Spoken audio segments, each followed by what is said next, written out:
Hey guys, কি খবৰ আজি আপোনালোকৰ মাজলৈ এটা নতুন ভিডিও লৈ আহিছো যদি ভিডিওটো চাই ভাল লাগে like comment share and subscribe কৰি দিব অনুপম শইকীয়া অসমৰ জনপ্ৰিয় কণ্ঠশিল্পীৰ ভিতৰত তেওঁ অন্যতম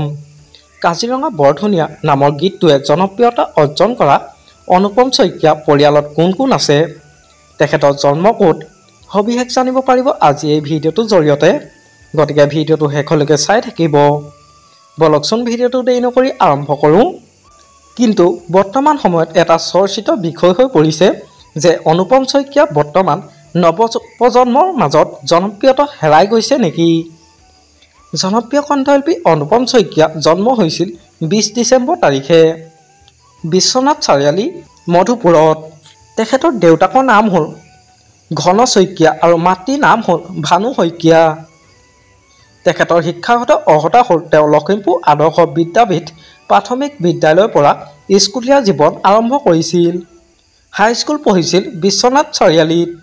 হাই সেকেন্ডাৰী পঢ়িছিল বিশ্বনাথ কমাৰ্চ কলেজত আৰু শেষত বিকম কমপ্লিট কৰিছে তেজপুৰ দৰং কলেজৰ পৰা 1990 চনত তেওঁ আচলৰ ধান নামৰ এটা গীত পোন প্ৰথমবাৰৰ বাবে বাণীবদ্ধ কৰিছিল কাজিৰঙা বৰধুনীয়া গামোচা আদি গীত তেওঁ বাণীবদ্ধ কৰিছে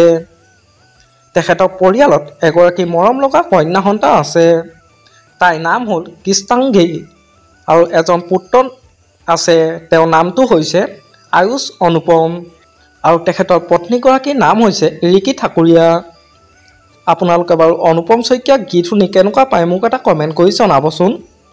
আমাৰ আজি ভিডিওটো আছিল ইমানেই যদি ভিডিওটো চাই ভাল লাগিলে যিমান পাৰে শ্বেয়াৰ কৰি দিব আৰু নতুনকৈ চেনেলটোত কোনোবা আহিছে যদি সাবস্ক্ৰাইব কৰি ল'ব আজিলৈ বাই বাই তোমাৰ বাবে